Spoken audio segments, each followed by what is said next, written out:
Good morning, students. Today are we going to start the about the cytoplasmic organelles. हमने अभी क्या पढ़ा था पहले? प्लाज्मा मेम्ब्रेन, फिर सेल वॉल, न्यूक्लियस, साइटोप्लाज्म.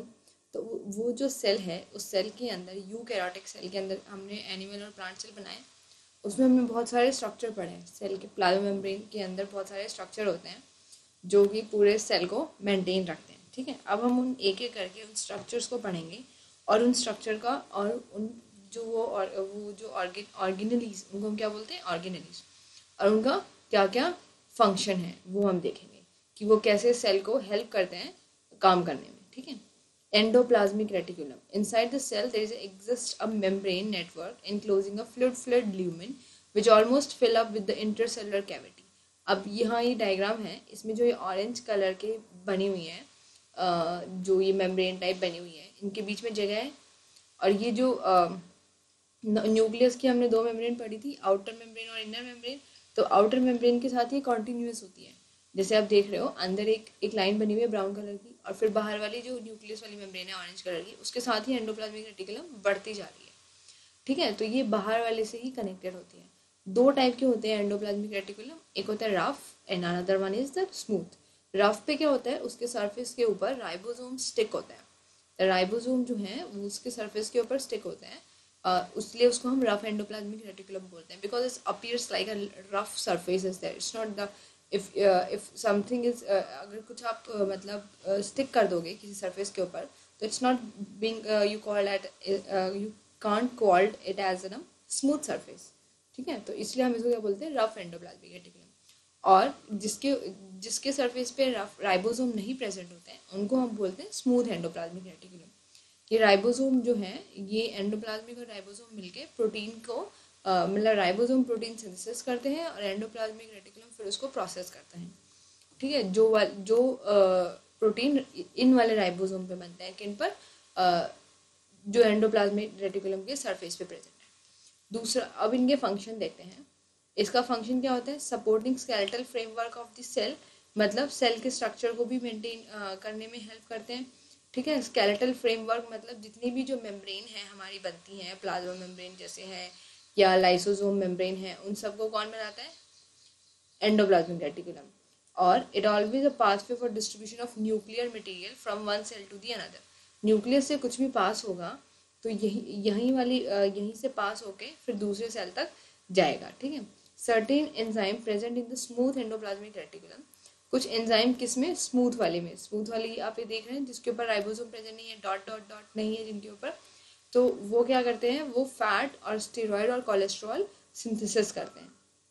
जो हमारी बॉडी में कोलेस्ट्रॉल या जो हमारी प्लाज्मा मेम्ब्रेन में जो कोलेस्ट्रॉल है, वो कहाँ बनता है? स्मूथ एंडोप्लाज्मिक रेटिकुलम में बनता है. रफ एंडोप्लाज्मिक रेटिकुलम क्या करते हैं? जो राइबोसोम पे जो प्रोटीन सिंथेसाइज हो रहे हैं, उनको आगे ट्रांसपोर्ट करने में भी हेल्प करते हैं. अब हम आगे ये भी देखेंगे कि ये कैसे कैसे धीरे धीरे और ऑर्गेनलीज के साथ कनेक्ट होते हैं. जितनी भी ऑर्गेनली प्रेजेंट होती है हमारी सेल के अंदर, वो सब आपस में कनेक्टेड होते हैं. They are interconnected some way or another way. They are interconnected with each other. Now we'll see further. जैसे हमने यहाँ देखा, राइबोसोम और एंडोप्लाज्मिक रेटिकुलम आपस में साथ साथ फंक्शन करते हैं प्रोटीन को सिंथेसाइज करने में और उसको ट्रांसपोर्ट करने में. नेक्स्ट है ribosome. Ribosome are the dense spherical granular particle, जो कि क्या हमारे जैसे ये जो डॉट हमें दिख रहे हैं, ये साइटोप्लाज्म के अंदर भी प्रेजेंट है और कहाँ पर भी प्रेजेंट है? एंडोप्लाज्मिक रेटिकुलम के ऊपर भी. तो ये दोनों ही क्या होते हैं? ये राइबोसोम. राइबोसोम मतलब साइटोसोल में भी होते हैं और एंडोप्लाज्मिक रेटिकुलम में भी. और राइबोसोम एक ऐसी ऑर्गेनली है जो हमारी कहाँ प्रेजेंट होती है? प्रोकैरियोट्स में भी. मतलब जो बिना जिनके न्यूक्लियस के मेम्ब्रेन नहीं होती है, उनको बोलते हैं ना हम प्रोकैरियोट्स.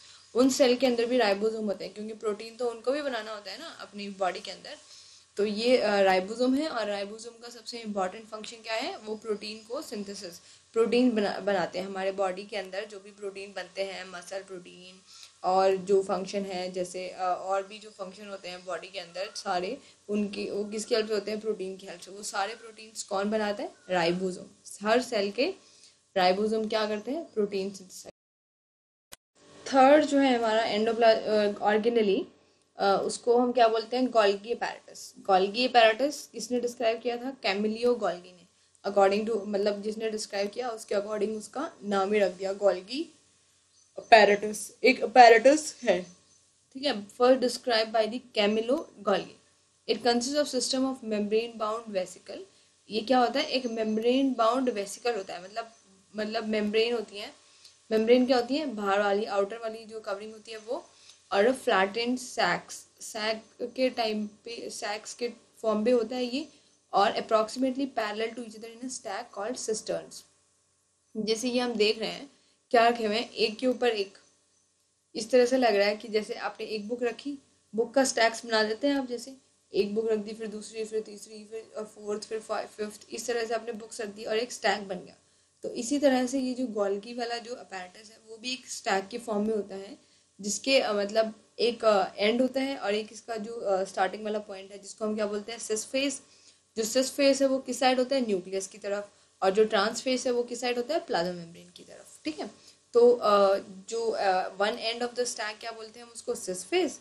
मतलब आपने बुक रखनी स्टार्ट की है तो जो जहाँ से स्टार्टिंग किया है वो वाला फेज जो है न्यूक्लियस की तरफ है, और जहाँ एंड हुआ है वो कहाँ है, प्लाज्मा मेम्ब्रेन की तरफ। ठीक है, तो ये गोल्गी बॉडी है, और इसके जो फेस है,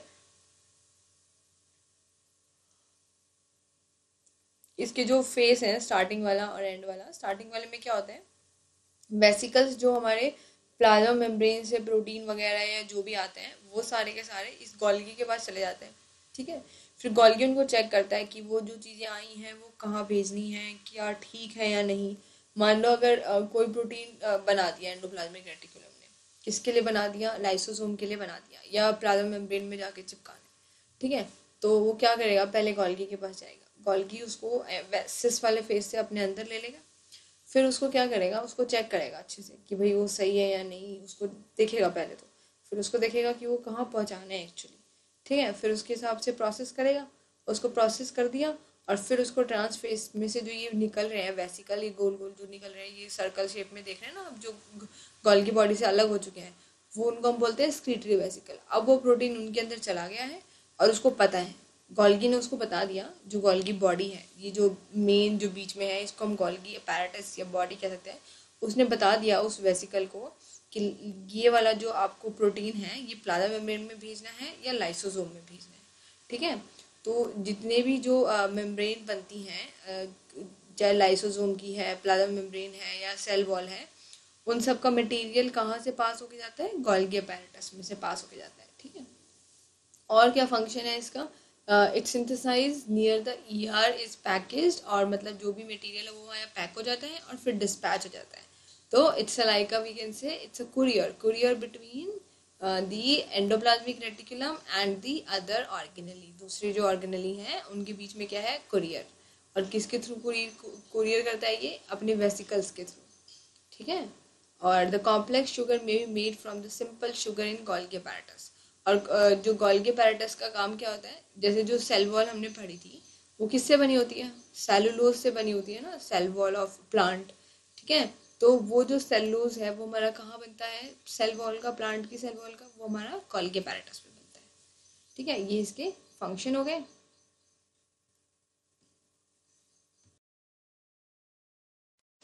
अब आता है लाइसोसोम।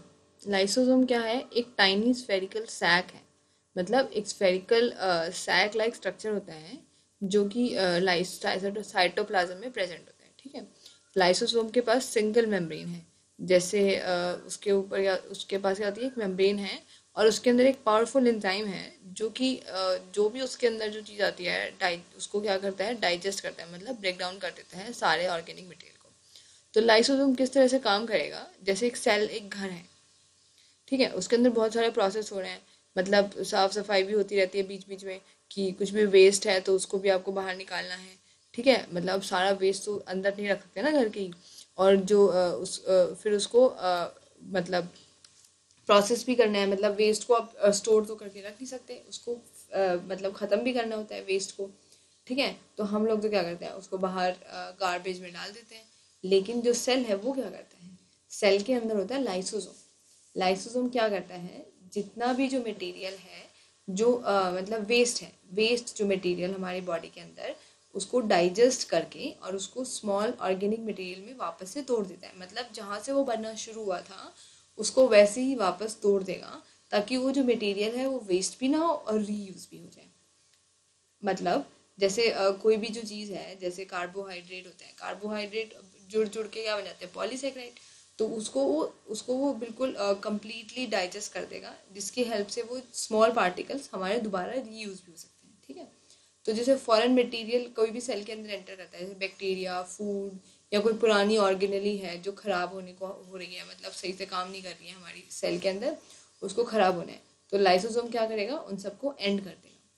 ठीक है। And during the distribution in the cellular metabolism, for example when cell get damage, जैसे कोई भी चीज़ें मतलब सेल के अंदर बढ़ रही हैं धीरे धीरे, सेलुलर मेटाबॉलिज्म जो हो रहा है, उस टाइम पर कोई डिस्टर्बेंस हो गई है, मतलब उस टाइम पे सही से कुछ हुआ नहीं प्रोसेस। ठीक है। तो वो प्रोसेस सही नहीं होने की वजह से अब वो जो जितना भी प्रोसेस हुआ था, उससे जो प्रोडक्ट बन के आया है वो ठीक नहीं है हमारे सेल के लिए। तो क्या करेगा, लाइसोसोम उसको लेकर या फिर उस अपने ही सेल को भी ख़त्म कर देता है। लाइसोसोम उस पूरे सेल को ही ख़त्म करके और फिर उस सेल को और दूसरों को मतलब इन्फेक्ट करने से बचाएगा, ताकि वो जो सेल है जो खराब हो गया है हमारा, वो उसको डाइजेस्ट कर देगा एंजाइम से। तो इसको हम इसलिए क्या बोलते हैं, सुसाइड बैग, कि मतलब पूरे सेल को ही उसको सुसाइड करवा दिया, मतलब अपने आप ही इस सेल के लाइसोसोम ने पूरे सेल को ख़त्म कर दिया। ठीक है। तो ये हमारे लाइसोसोम है। अब जो और ऑर्गेनेली बची है वो हम करेंगे। अब इन सब का डेफिनेशन लिखना कि कौन कौन सी ऑर्गेनेली का क्या कैरेक्टरिस्टिक्स होते हैं और क्या इनके फंक्शन होते हैं। 2 और 3 जो भी पॉइंट हैं इनके, lysosome, Golgi apparatus, endoplasmic reticulum और राइबोसोम एंड गोल्गी अपैरेटस। ठीक है। अब आपने ये भी देख लिया होगा कि ये सारे के सारे क्या है, आपस में इंटरकनेक्टेड हैं, कि एंडोप्लाज्मिक रेटिकुलम और राइबोसोम मिलकर प्रोटीन बनाते हैं।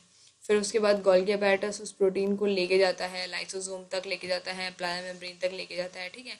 और लाइसोसोम क्या करता है, फिर कोई भी वेस्ट मटेरियल, अगर वेस्ट प्रोटीन है तो उसको क्या करेगा, डाइजेस्ट कर देगा, मतलब उसको ख़त्म कर देगा। तो इसलिए उसको लाइसोसोम तक भी लेके जाना पड़ेगा। तो ये सब जितने भी सेल के अंदर कंपोनेंट होते हैं वो सब क्या होते हैं, आपस में इंटरकनेक्टेड, जब भी पूरा एक सेल जो है वो प्रॉपरली फंक्शन करता है। अभी जो और ऑर्गेनेली हैं वो हम नेक्स्ट लेक्चर में इसको कंप्लीट करेंगे।